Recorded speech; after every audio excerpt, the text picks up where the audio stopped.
The envelope lay on my doormat like a silver knife, gleaming, cold, and pointed at the softest part of me. Inside was the name I hadn't said aloud in years. Ward Tech, 10th Anniversary Gala.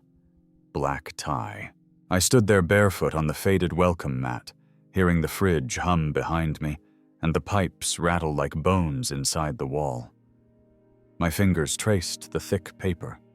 Smooth as a promise, heavy as a debt. I placed the card on the chipped kitchen counter. The clock above the stove read 6:42 p.m., its second hand twitching like it was trying to escape. Across the room, Lily was curled on the couch, sketching quietly in her worn, spiral notebook, the same one she carried to every place we'd had to move, like a relic of our family drama that never seemed to end. Before you continue, don't forget to subscribe and let me know in the comments where and when you're watching. "Dad?" she said without looking up. "Are you going to go?" I watched her pencil scratch the page. She was drawing our old house.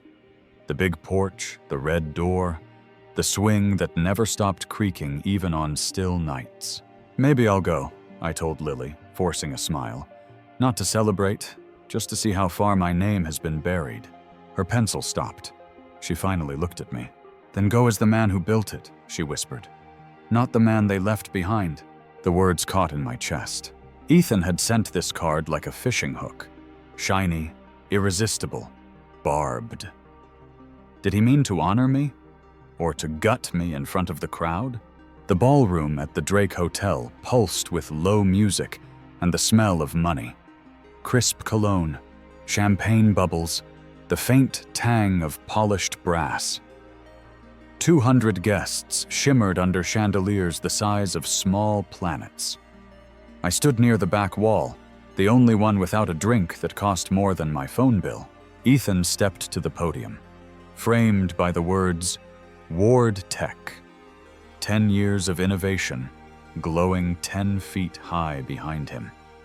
He didn't need a microphone. His voice carried the way wealth always does. Effortlessly. "Let's take a moment," he said, "to honor those who had the wisdom to let go, so that others could build something lasting." Soft laughter floated through the room like smoke. I tightened my grip on the stem of my glass until the condensation ran down my wrist like a cold vein. Then his eyes found me. "And speaking of letting go," he added, his smile cutting through the applause like a wire through silk. "My brother-in-law Nathan once ran a company. Now he drives people 2 hours. The laugh that followed was louder this time, meaner, like glass beads spilling onto marble. Heads turned. One man near the front whispered, "Is that true?" My breath caught. I felt the room tilt, my footing sliding like I was standing on black ice. Ethan raised his glass. "Not everyone gets a front row seat to their own legacy." "Legacy?" The word slipped from me, sharp and small. "Is that what you call theft now?" He arched an eyebrow. "Call it what you like. You left it. I grew it." The applause roared back, swallowing me whole. I caught my reflection in a mirrored column, my clearance rack suit, the faint shine of sweat at my temple, the hollow stare of a man rewritten out of his own story. They saw me as debris from a storm they had survived, a relic of an old family drama everyone had agreed to forget. But I wasn't sure I had agreed. Did I truly vanish the day I walked away? Or had Ethan spent a decade perfecting the art of making me invisible? The apartment was silent, except for the low hiss of the radiator, its sound thin and persistent like someone whispering from another room. Lily had fallen asleep on the couch with her sketchbook open across her chest, a crayon still loosely curled in her hand. Her drawings spilled across the page. Our old house on Maplewood Drive, the red door, the porch swing. All the things I once promised her would last. I sat at the kitchen table, staring at the invitation from Ward Tech lying where I had left it. Its silver trim glinted in the lamplight like the edge of a blade. The smell of old coffee clung to the air. I pressed my palms together until my knuckles whitened, and tried to remember who I had been before the collapse. Back in 2012, Marcus and I believed sleep was optional and faith was currency. We signed the lease for a narrow loft on Wabash Avenue that cost $2,100 a month, even though our combined savings barely scratched $6,000. The place leaked when it rained. The elevator stuttered like an old man's breath, and yet I loved every brick of it. We named it Innova and swore we'd carve the future out of its peeling walls. Marcus handled hardware and funding pitches while I buried myself in code, nights blurred by the glow of dual monitors. We lived on microwaved noodles, drank burnt coffee that left a metallic tang on the tongue, and laughed like the world was already ours. Lily would sit cross-legged on the carpet after school, humming while she colored, her tiny voice weaving through our keystrokes like music. Then the floor gave out. My marriage cracked first. Silences that stretched like wires pulled too thin. Arguments about bills whispered behind closed doors so Lily wouldn't hear. The lawyers came next, crisp suits and eyes that never blinked. The house on Maplewood had been appraised at $428,000, and the settlement demanded I keep paying the mortgage if I wanted shared custody. My 42% stake in Innova sold for $480,000. It sounded like salvation. It was a cliff. The money evaporated. Mortgage arrears, legal fees, Lily's health insurance, the endless small bills that bleed you dry while you're trying to stand. 3 months later, a for sale sign sprouted from our lawn like a white flag. I had sold my soul to keep the roof, and lost both anyway. Marcus stayed. He said he had to. His daughter's tuition at Northwestern University was coming due. I told him I understood. I even smiled as he promised we'd always be brothers, though something in me collapsed like wet plaster. Within a year, the brass plate on our door no longer read Innova. It gleamed with Ward Tech instead, letters as sharp as teeth. I rubbed my thumb over the embossed logo on the invitation, wondering how much of Ethan's empire had been built on innovation, and how much on quiet, patient deceit. Lily stirred in her sleep, murmuring something I couldn't make out. I wondered if she would still believe in me if she knew I wasn't the man who walked away, but the man who had been erased. The bell over the door at Wells Street Diner gave a half-hearted jingle as I stepped inside, the kind of sound that suggested even it had given up on being cheerful. The place smelled of scorched bacon and stubborn optimism. Vinyl seats cracked like old knuckles under shifting weight. Sophie was already there, sitting in the corner booth with her tablet propped against a bottle of ketchup, her coat folded into a perfect square beside her, like she was trying to impose order on a world that had clearly rejected the concept. "You look like someone who's been publicly executed and just hasn't stopped twitching yet," she said without looking up. "That's remarkably accurate." I slid into the seat across from her, the vinyl sighing under my weight. "What are you doing here, Sophie?" She finally lifted her eyes. They had that sharp, measured calm I remembered from the old days when she was our legal counsel for 2 chaotic months and managed to talk 3 furious investors out of suing us just by raising one eyebrow. "I've been watching Ward Tech," she said, fingers dancing over her screen. "And I think they're using your code." My laugh came out thin, brittle. "Lots of people use bad decisions. Doesn't make them mine. This isn't just similar," she said. "It's identical. The API kernel you wrote in 2012, the one you called Sparrow. It's still there, Nathan. I've run a diff. They didn't even bother to change the header comments. Your initials are in the codebase like initials carved in wet concrete." The words seemed to echo inside the diner, bouncing off the tile walls and landing in my chest. Outside, a snowplow groaned down Wells Street, pushing slush into gray ridges. I stared at her tablet. My name, NC 2012, stared back at me from a place I had been erased from. "If your work is still alive," Sophie said softly, "then you're not dead either." "Not yet," I swallowed, the air suddenly tasting like pennies. I sold my shares. It's their company. You sold equity, she corrected. Not intellectual property. That's different. And if Ethan rolled your code into Ward Tech without formal transfer, then he's been building his empire on stolen beams. It would take only one crack for the whole thing to fall. I let out a sound that was almost a laugh. Good. Maybe it'll land on him. Her lips twitched. That's the spirit. Mild arson of the soul. Somewhere behind us, the friar hissed like it was applauding. The absurdity of it made me grin for half a second before the weight dropped back onto my shoulders. All this time, I thought my story had ended quietly. Maybe it had just been buried under someone else's success. Maybe this wasn't just about code, or money, or pride. Maybe this was the first thread I could pull from the careful tapestry of Ethan's kingdom, and watch the whole thing unravel. If this story stayed with you for a moment, support us by liking and subscribing. Every click helps us tell the next one. The expo hall at McCormick Place was loud enough to make thoughts scatter like startled birds. Rows of LED screens pulsed with slogans about tomorrow's world, while baristas in branded aprons handed out $5 espresso shots as if caffeine could buy redemption. I blended into the crowd. Black jacket, press badge Sophie had forged with surgical precision, and the kind of determined slouch that made people look past you. Ward Tech's booth stood near the center like a glass temple. A 20-foot banner fluttered overhead. Innovation that endures. The irony almost made me laugh out loud. Inside the booth, sleek white counters displayed their new IoT platform, the one investors kept calling revolutionary, in headlines that sounded suspiciously like paid advertisements. I waited until the product manager left his laptop unattended to glad hand some venture capitalist in a $4,000 suit.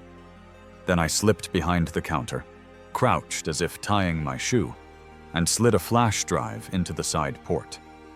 Sophie's script launched silently, pulling system files while the screen stayed frozen on a looping demo. It took exactly 72 seconds, long enough for my heartbeat to mimic a jackhammer. When the file list opened, my breath stopped. There it was. Sparrow kernel v.2 zip. I clicked it open. Lines of code scrolled across the screen, familiar and jagged as an old scar. And there, at the top, untouched after all these years, NC 2012, Core Logic Framework by Nathan Cole. I stared at my name glowing against the black screen, a ghost refusing to stay buried. They hadn't even erased me. Maybe they didn't think they needed to. Maybe they thought I was gone. Not legally, not figuratively, but spiritually. As if erasure didn't require deleting the name, only convincing the world the man behind it had ceased to exist. A voice behind me jolted me upright. "Sir, this area is restricted." I yanked the flash drive free and pocketed it with a nod that tried to look apologetic. "Sorry, just curious." I walked out into the swirl of noise and light, the flash drive burning like a coal in my hand. For 10 years I had lived as a footnote. Now I had proof that the story hadn't ended. It had just been stolen. The marble lobby of Ward Tech Tower in New York smelled faintly of lemon polish and quiet ambition. People glided past in tailored suits, phones pressed to their ears as if every word they spoke shaped the future. I stood near the brass directory sign, my reflection warped across its polished surface like someone halfway erased. Marcus emerged from the elevator, older than I remembered, yet still sharp-edged. His gray hair clipped close, his tie knotted with surgical precision.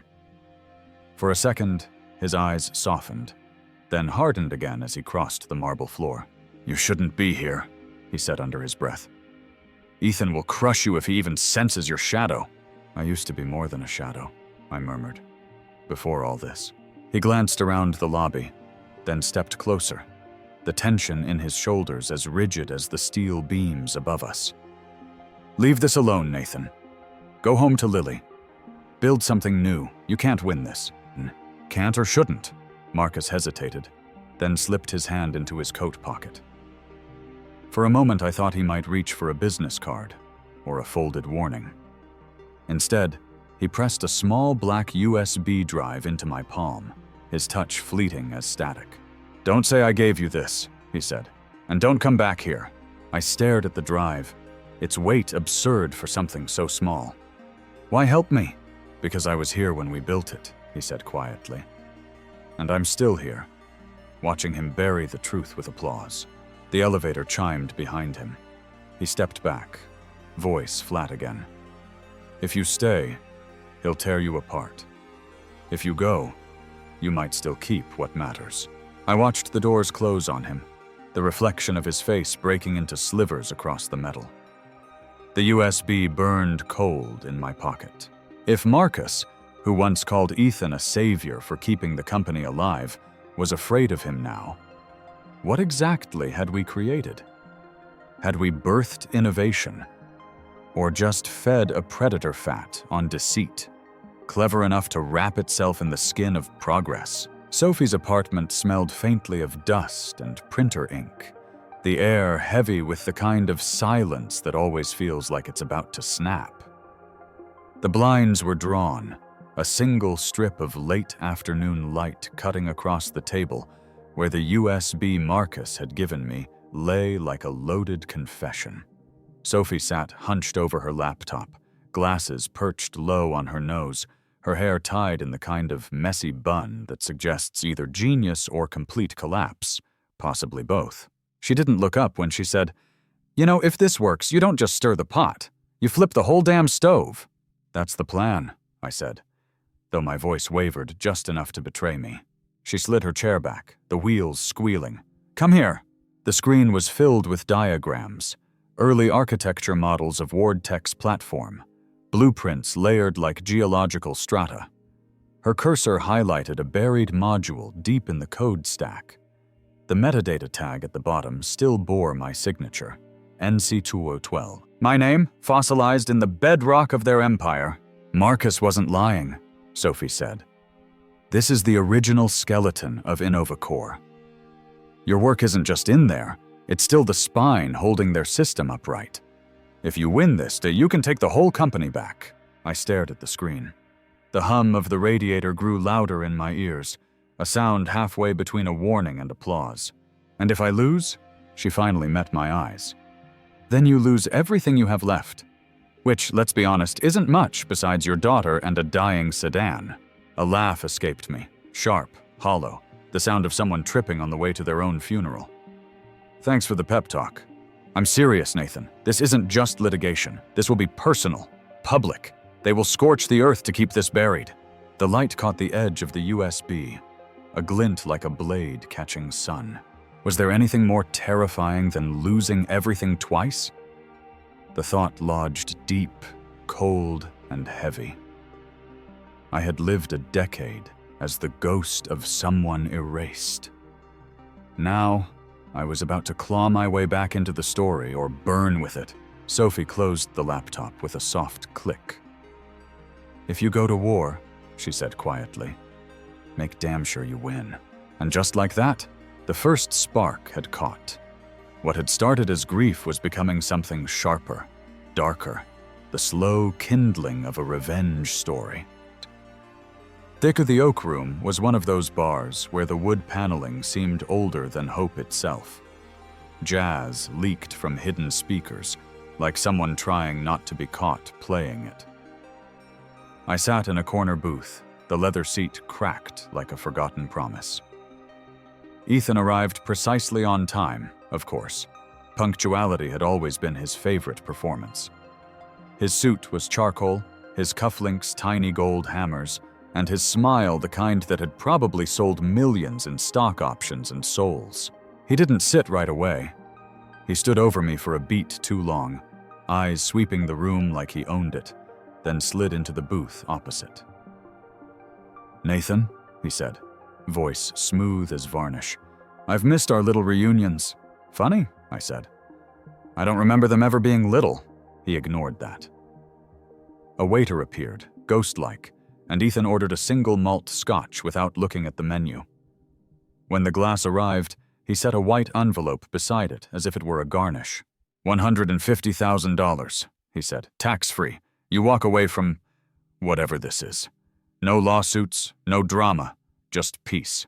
The number sat between us like a sleeping snake. I thought about the bills stuffed into the drawer at home, the overdue car insurance, the thin thread of savings in my checking account, 611.42 as of this morning. Peace, I said slowly. Sounds a lot like hush. Call it what you want. He took a sip, his eyes steady on mine. You get security. Lily gets stability. And I get to keep my company intact. Everyone wins. I picked up the envelope, not to open it, but to feel its weight. It was heavier than it should have been. Or maybe my hands were just shaking. Do you know what it's like? I asked quietly. To watch your name become a ghost? To hear people speak of your work as if you were never real? He smiled, polite and sharp. That's the price of legacy, Nathan. Sometimes you have to disappear for the story to grow. I set the envelope back on the table. I'm not selling my name. His smile faltered, just enough for the mask to slip at the edges. Then you're making a mistake. Maybe, I said, but it'll be mine, not yours. His laughter was low, almost sympathetic. He finished his scotch, stood, and left the envelope behind, like bait left on a trap he already believed I would walk into. Money could buy silence, but it would never buy back pride. If this story touched something deep inside you, please like and subscribe. Your support keeps these stories alive. The loan office on Canal Street smelled of floor polish and quiet desperation. A brass bell chimed when I walked in, and for a brief moment, it felt like I was announcing the start of my own public execution. The clerk, a man with thinning hair and a tie patterned with tiny sailboats, didn't bother to look up until I slid the title to my car across the counter. Trade-in value? He asked. Collateral, I said. His eyebrows rose. For what? For the rest of my life, I muttered, and signed the papers. By the time I left, the old sedan, the one Lily had named Clover when she was 6, no longer technically belonged to me. I had exchanged it for $27,000 and a 30-day countdown to win this war, or start walking everywhere. That afternoon, I found a vacant office above a shuttered bakery in West Loop. The landlord eyed me like I might default before finishing the sentence, but cash advances speak louder than skepticism. The place was a single room with cracked brick walls, a humming radiator, and a window that overlooked an alley where delivery trucks went to die. It was perfect. I bought a folding table for $40 off Facebook Marketplace and 2 second-hand monitors from a pawn shop where even the neon sign buzzed like it had given up. By nightfall, cables coiled across the floor like roots searching for soil, and the space smelled of burnt dust and defiance. When Lily visited the next day, she stood in the doorway with her backpack sliding off one shoulder, eyes wide. "Dad," she said slowly, "you're smiling." "I am," I said, tightening the last screw on a desk chair that wobbled like an anxious confession. "Why?" "Because," I said, "your dad is fighting again." Her grin bloomed like sunlight in a room that had forgotten the word. After she left, I sat alone at the folding table, the hum of the monitors like distant applause, and wondered if victory would redeem me, or ruin what was left. If I clawed my name back from Ethan's empire, would I still be the man Lily believed in, or just another casualty wrapped in the tattered flag of ambition? Maybe that was the hidden curse of family drama. Every war you win still costs someone you love. The press release hit my inbox like a taunt dressed in silk. WardTech would be hosting its annual shareholders meeting at the Drake Hotel, complete with a showcase of innovation and vision. Ethan had chosen one of the city's most opulent stages: crystal chandeliers, marble columns, rooms that smelled faintly of money and old secrets.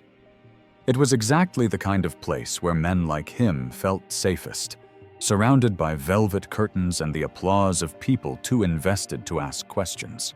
I sat in my cramped West Loop office, the radiator coughing like an old man with secrets, rereading the announcement until the words blurred.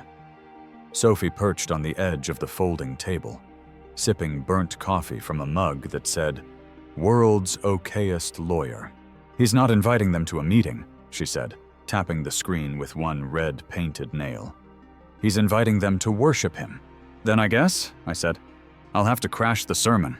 She gave me a look halfway between admiration and pity. "Nathan, this isn't just walking into the lion's den. This is showing up with barbecue sauce." I smiled thinly. "Good, maybe he'll choke on it." Outside, the city glimmered in the cold dusk, windows flickering like a million tiny stages. I imagined Ethan rehearsing his speech somewhere, practicing the pauses, the feigned humility, the way he would talk about vision as if it were oxygen only he knew how to breathe. He wanted a performance. I would give him one. But mine wouldn't be scripted. It would be the kind of show that leaves the audience unsure whether to clap or run. For 10 years, I had lived like the ghost of a man, erased and quietly tolerated. Now, with my name still hidden in the bones of his empire, I was done haunting the edges. It was time to walk back into the light, not to be seen, but to make sure he could never look away again.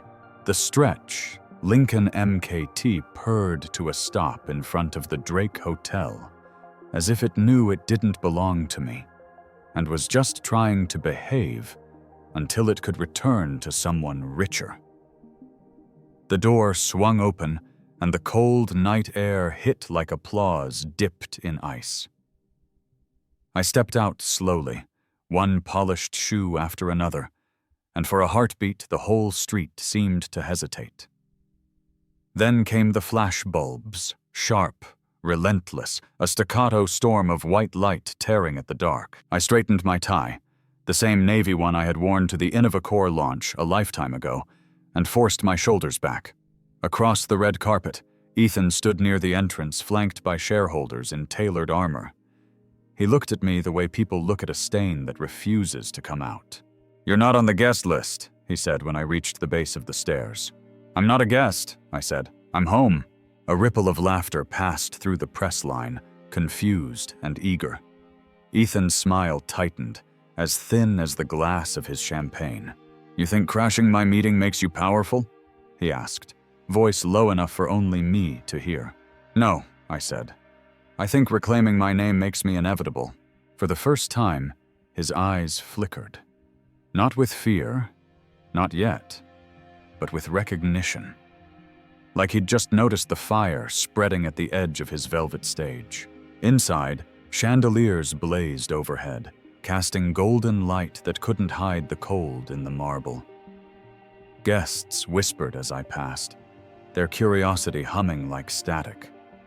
I could almost hear them piecing together the story, wondering why the man they had been told was erased was suddenly walking through the front door of Ethan's empire, head high, carrying nothing but defiance and the faint smile of someone who has already buried their shame. Maybe this was what resurrection looked like, not trumpets or miracles, just a man who had lost everything except the will to return. And return I would, even if the path was carved from the wreckage of revenge stories and broken dreams. The ballroom of the Drake Hotel had gone unnaturally still, as though even the chandeliers were holding their breath. Sophie stood at the far end of the room beside the projector, one heel hooked casually on the cable trunk, though her eyes burned with the kind of resolve that didn't bother with theatrics. The screen behind her flared to life, lines of code cascading like an unspooled confession. "These," she said, her voice carrying through the murmuring crowd, "are the original log files from InnovaCore, dated March 2012. You'll notice the metadata tags at the base of each module. There it was, glowing like a revenant in the dark. NC2012. My initials, my work, my life, crystallized in syntax." Ethan rose from his chair with a practiced smile that didn't quite reach his eyes. "This is meaningless. Anyone can fake logs. This is theater, not proof." Sophie didn't flinch. "Then let's try this." She clicked, and the screen shifted to scanned patent drafts, design schematics, kernel architecture diagrams, and the provisional filings Marcus and I had labored over in those long nights above Wabash Avenue.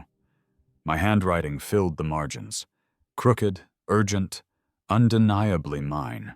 The room rustled like dry paper in a sudden wind. Ethan's voice sharpened, fabricated, and then Marcus stood. He had been silent until that moment, sitting at the fringe of the table like a man watching a fire he secretly lit. His chair scraped the marble as he rose, and the sound cracked through the silence like a verdict. "It's not fabricated," he said. "I wrote those modules with him." It was as if the air itself recoiled. The room fell utterly still, the only sound the faint clink of a glass being set down somewhere in the distance. Ethan's expression didn't break, but his fingers tightened on the edge of the table, whitening like bone. Sophie turned back to the audience, her tone level. "Gentlemen, you've built an empire on someone else's bones. Tonight, those bones are speaking." For the first time in a decade, I felt the ground shift, not beneath me, but under him. Maybe this was how deceit finally collapses. Not with an explosion, but with a single, quiet truth that everyone can hear. If this journey stirred your heart, leave a like and subscribe. It's the fuel that lets us keep creating more. The vote took less than 4 minutes, though it felt like time had folded in on itself, stretching and snapping like brittle glass.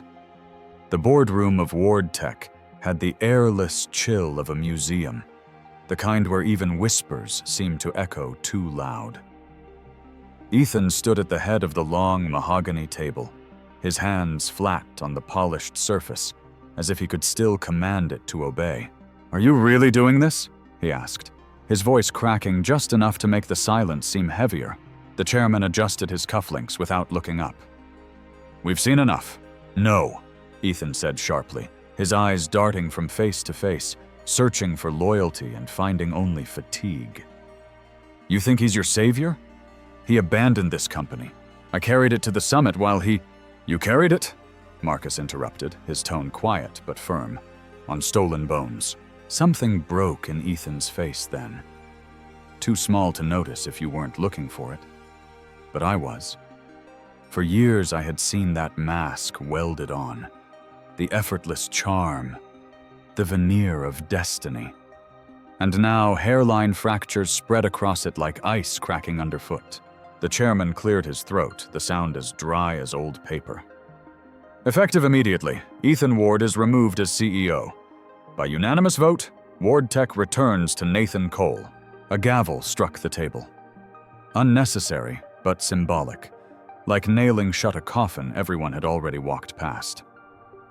Ethan's chair screeched backward as he rose, fury twisting his features. "This isn't over," he hissed. "You think you've won, Nathan? You think taking my title makes you king?" "I don't want to be king," I said softly. "Just whole again." He slammed his palm against the table, the sound sharp as a gunshot, then strode from the room. The door closed behind him with a muted thud that felt like the final period at the end of a long, cruel sentence. Applause didn't come. There were no champagne corks, no triumphant music swelling from hidden speakers. Only the faint buzz of the overhead lights and the ghost of Ethan's cologne fading into the air. I stood there, surrounded by the empire I had built, lost and reclaimed, and for a moment it felt less like victory than a beautifully decorated tomb. I had won. So why did it feel like no one was truly glad? Maybe this was the truth about revenge stories, that even when you win, you don't get back what was taken. You only get back the silence. The door to apartment 14B stuck, as always, as if the building itself had learned to resist me. I shoved it open with my shoulder, and the familiar scent of burnt coffee and laundry detergent wrapped around me like an old sweater, too worn to impress anyone, but stubbornly warm. The radiator hissed in protest from the corner, and the stack of unpaid utility bills on the counter waited like loyal dogs. Lily was sprawled on the floor by the coffee table, crayons scattered like tiny casualties around her. She looked up, grinning, and held up a sheet of paper. A crooked house with blue shutters and a red front door, drawn as if the paper couldn't quite contain the memory. "Dad," she said, "can we go home again? To the real house?" Her voice was gentle, but the word home hit me like a quiet verdict. I knelt beside her. The drawing was our old place on Maplewood Drive, the one I sold during the divorce to cover legal fees and payroll in the same desperate week. I remembered the creak of the back porch step, the smell of cut grass in the summer, the way she used to race her scooter down the sloped driveway like gravity owed her a favor. "We'll see," I said softly, tracing a finger along the red front door she'd drawn. "It's still out there. Then let's go get it."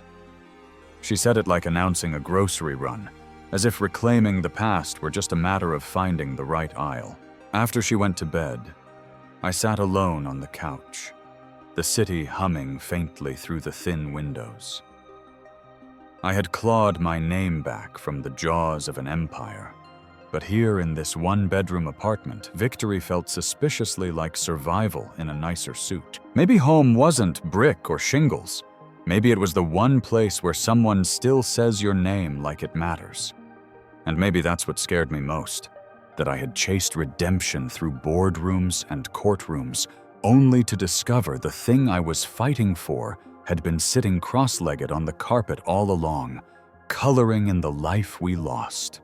The boardroom had been emptied of its theater, the applause long faded, the lingering scent of cologne replaced by the sharp tang of printer toner and dust. Marcus stood by the floor-to-ceiling windows, hands in his pockets, staring out at the city lights of Chicago like they were constellations only he could read. He turned when I entered, his expression measured, but there was something new in his eyes, something like relief dressed up as authority. "They want you to take it," he said without preamble. "The board, the title, the whole thing." I let the words hang in the air. Outside, traffic crawled down Michigan Avenue in twin ribbons of red and white. 10 years ago, I would have leapt at the offer before he finished the sentence.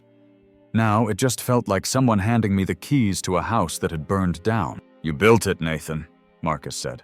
"Or at least the bones of it. You deserve to sit in the chair."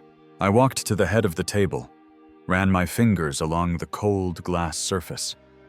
It reflected me back in shards. The man who started Innovacor, the man who lost it, the ghost who came back to reclaim his name. And maybe that was the problem. I had become too much ghost to be king. "I'm not wearing Ethan's crown," I said quietly. "It doesn't fit." Marcus's mouth curved in something almost like a smile. "Then what will you do?" "Rebuild," I said. "But not from this room." There was a long silence. The city hummed below like a distant pulse. This room had been the center of the storm for so long, but now it just felt like an empty throne in a play no one wanted to watch anymore. Marcus nodded once, like he understood. Maybe he did. Maybe he had worn this same weight before and found it hollow too. I walked toward the door, my footsteps soft on the carpet that had muffled so many power plays. Behind me, Marcus said, "You're walking away from an empire." "Maybe," I said, without turning back. "Or maybe I'm just finally walking toward myself." And for the first time in years, the air felt light on my shoulders, as if stepping away from the crown might be the only way to keep my soul from rusting inside it. The glass facade of Ward Tech caught the late afternoon sun like a blade, sharp and untouchable. As Lily and I walked past, I saw the faint reflections of people clustered near the entrance, voices low, eyes flicking toward me, then quickly away. It was the same building where my name had once been erased, where whispers used to carry like rumors in a cathedral. Now they sounded different, curious, almost reverent. Lily squeezed my hand. "Dad, are you happy now?" I looked down at her, her hair tangled by the wind, her eyes steady, as if they could see past my skin to the battles I'd buried. "They used to whisper about my disappearance," I said, smiling. "Now they whisper about my return." We kept walking, and with each step, the building shrank behind us. Just another shape on the skyline. It struck me how strange it was. that the war which once consumed every corner of my mind had ended in silence, and that silence, for the first time, felt like peace. For years I had chased the shadow of what I lost, driven by a fire that nearly scorched everything around me. But sitting beside her now, I realized the fire hadn't given me back what was taken. It had cleared the ashes so I could see what remained. And what remained was enough. Respect is never handed to you. It's something you carve out of stone, piece by piece, until the world remembers your name. Maybe that's the quiet truth hidden inside every revenge story. The real victory isn't reclaiming what was stolen. It's becoming someone who no longer needs to. If you enjoyed this story, please like this video, subscribe to the channel, and share your thoughts about this journey in the comments. Thank you for walking through it with me. May you and your family stay safe, healthy, and full of hope. And stay close, because the next story dives even deeper into secrets that refuse to stay buried.